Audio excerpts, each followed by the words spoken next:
մենք ունենք մի իրավիճակ, երբ գործընկերները ներկայացրեցին նաև Սեդա Սաֆարյանի մասնակցության անհնարինությունը, եւ մենք տեսնում ենք նաև այստեղ, չասեմ երկակի ստանդարտ, բայց անհասկանալի մոտեցում։ Ընդ որում, այն հավելյալ տեղեկատվությունը, որը քննարկվեց այսօր, բարձրաձայնվեց, պարոն Արծվիկ Մինասյանը ներկայացրեց։ Այդ տեղեկատվությունը պետք է նաև մյուս երկու դատավորները, ովքեր չեն մասնակցում, նույնպես լսեին եւ նույնպես մասնակցեին անհնարինության քննարկմանը, որովհետեւ դատավորի անհնարինության քննարկմանը մասնակցում են բոլոր դատավորները։ Ոչ միայն այնպես չի էլի, որ որոշեցինք, ես չեմ մասնակցում, հետո հաջորդությամբ որոշեցինք, ես չեմ մասնակցում, բոլոր 9 որոշում են բոլոր դատավորների անհնարինության հարցը։ Այսինքն հետեւաբար մեր միջնորդությունը հետեւյալն է, ընդհանրապես սահմանադրական դատարանում սահմանադրաիրավական գործող կարգավորումների շրջանակներում ոչ թե պետք է դատարանի կազմը կրճատվի, այսինքն դատավորների անհնարինություն լինի, այլ պետք է ամբողջ կազմով գործի, ըստ էության դատավորները պետք է փորձեն դրա շրջանակներում ապահովել իրենց անաչառությունը, մնացած դատավորները պետք է հաշվի առնեն պոտենցիալ կապերը ասեմ, նախասիրությունները ասեմ եւ իրենց քննարկումների ժամանակ դա հաշվի առնելով ոնց որ որոշում են։ Այս դեպքում ձեր նախնական գնահատականը կամ նախնական գնահատական չկարող տալ։ Դուք դիմում եք ներկայացրել սահմանադրական դատարան, նույն ասենք պարոն Վարդանյանի եւ պարոն Զեյնալյանի հետ կապված, չէ՞, ով է ներկայացրել։ Չէիք ներկայացրել, որտեղ ձեր դիմումներն են։ Ախր հենց այդ ամբողջ խնդիրը նայեք։ Ախր Տիկին Սաֆարյանն էս նույն բանը արեց, ինչ որ դուք հիմա անում եք։ 7 իրարից տարբեր, կարող է իրար հետ շատ լավ աշխատող, իրար հետ նույն գաղափարական հենք ունեցող որոշ հարցերի վերաբերյալ, որոշ հարցերով տարբեր կարծիք ունեցող 7 տարբեր քաղաքական կուսակցություններ ներկայացնում, դաշինքների կուսակցություններ ներկայացրել են դիմումներ։ Դրանցից յուրաքանչյուրը առանձին դիմում է, առանձին դիրքորոշումով, առանձին հիմնավորումով, առանձին կողմ է։ Հիմա ես անձամբ ներկայացուցիչների մեծամասնության հետ ունեմ շատ լավ աշխատանքային հարաբերություններ, ընկերական հարաբերություններ, գործընկերային։ Մի մասին չեմ ճանաչում, բայց ունենք հեռակա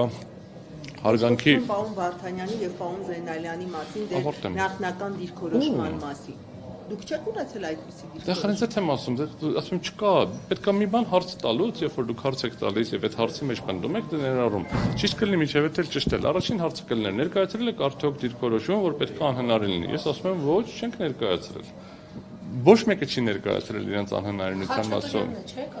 Մենք որևէ մեկի մասով չենք ներկայացրել։ Ինչու սահմանադրական դատարանը դիմումների քննություն է դրել, օրինակ նաեւ նշելով, որ կուսակցություններից ստացված դիմումներն են։ Կուսակցություններից կարող է դիմումներն են քննարկել։ Կրկնում եմ, մենք,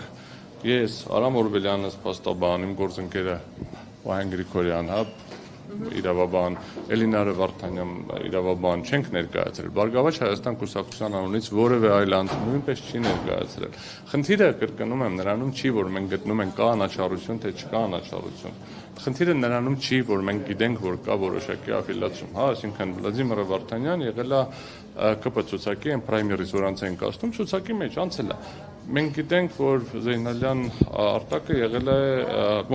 եղել է Հանրապետության կուսակցության ակտիվ մասնակիցներից եւ ակտիվ աջակցել է քաղաքապետարանում, գործընթացներին, ընտրություններին եւ այլն։ Մենք գիտենք, որ Սեդա Սաֆարյանը նախորդ ընտրությունների ժամանակ եղել է Շիրինյան Բաբաջանյան դաշինքի 3-րդ համարը, իր եղբայրը եղել է 5-րդ համարը, ինքը ունի անձնական վերաբերմունք մասնակցող որոշ քաղաքական ուժերի, այդ թվում նաեւ ԲՀԿ-ի առաջնորդ Գագիկ Ծառուկյանի վերաբերյալ։ Բայց դա կրկնում եմ, մեր միջնորդությունը ոչ թե վերաբերվում է նրանց, որ բոլորը անաչառ են եւ ոչ մի խնդիր չենք տեսնում, մենք խնդիր տեսնում ենք սահմանադրական դատարանի այսօրվա կազմի հետ ամբողջությամբ։ Բոլոր դատավորները բացի Արման Դիլանյանից, նախագահողից նշանակված են մեկ քաղաքական ուժի ժամանակ։ Նման իրավիճակ մեկ էլ եղել է 95 թվականին, երբ որ ձևավորվել էր։ Երբ որ Լևոն Տեր-Պետրոսյանի ժամանակ էր բոլորը ներկայացված։ Դրանից հետո ժամանակի ընթացքում ունեցել ենք տարբեր ժամանակ, տարբեր աշխարհակաղակական, քաղաքական իրավաքաղաքական մոտեցումներ ունեցող դատավորներ, հա, այսինքն ավելի լիբերալ, ավելի պահպանողական, ավելի, ոնց ասենք, պետական կառավարման ինչ որ ընդլայնելու ավելի դեպի լիբերտարիանական ուղղություններ ունեցող դատավորներ, տարբեր ժամանակներում, տարբեր քաղաքական լայն իմաստով այդ բառի, ոչ կուսակցական իմաստով մոտեցումներով։ Մենք 20 թվականից հետո այնպես փոփոխությունների արդյունքում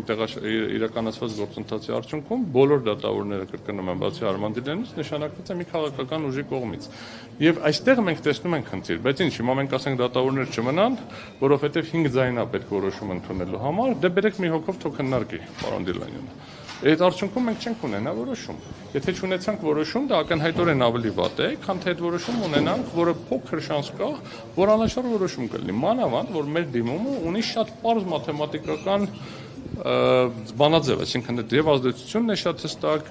երբ որ կհասնի մեր դիրքորոշումը կներկայացնենք, բայց ակնհայտ է, որ ակնկալում ենք, որ առնվազն են փոքր մասով բավարարվելու է, իսկ իրականում այդ շանսեր կան, որ ամբողջ ծավալով է բավարարվելու։ Հիմա ինչքանով անաչառությունը կազդի կամ չի ազդի ուրիշ հարց է, բայց կրկնում եմ, դատարան չլինելը միշտ ավելի վատ է, քան վատ դատարան ունենալը։ Ձեր հարցին պատասխանեցի, մենք չենք դիմել։ Մնացած դիմողները միգուցե դիմել են կամ ինչ ծավալով են դիմել, ոչ թե միգուցե գիտեմ, որ դիմել են տարբեր մասնակիցներ, բայց ես ինչպես հասկանում եմ, այս հարցի քննարկման դատարանը նաև պարզաբանեց, որ ըստ էության բացարկի ինստիտուտը չի սա, եւ դատավորն է բարձրաձայնում։ Եվ ըստ էության Դավիթ Խաչատրյանն է բարձրաձայնել 3 դատավորների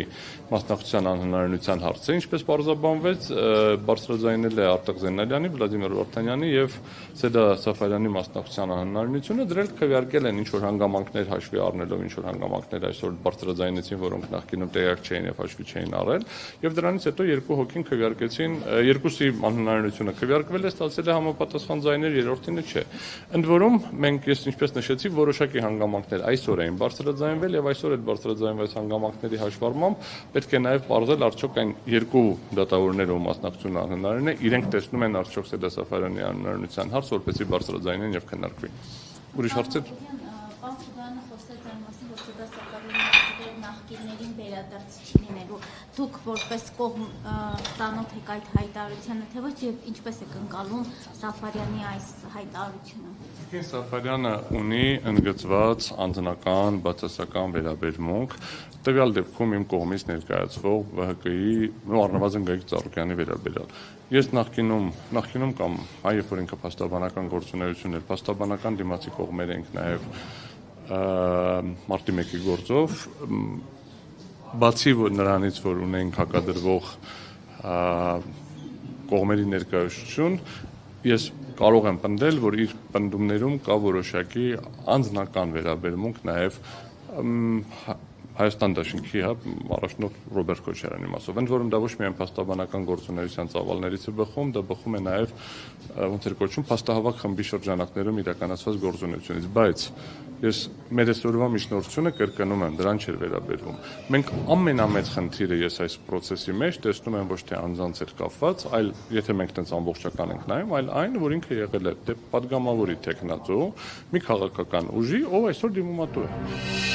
Բաժանորդագրվեք Արմաթ մեդիայի ալիքներին սոցցանցերում, հետևեք մեզ նաև Արմաթ մեդիա AM կայքում։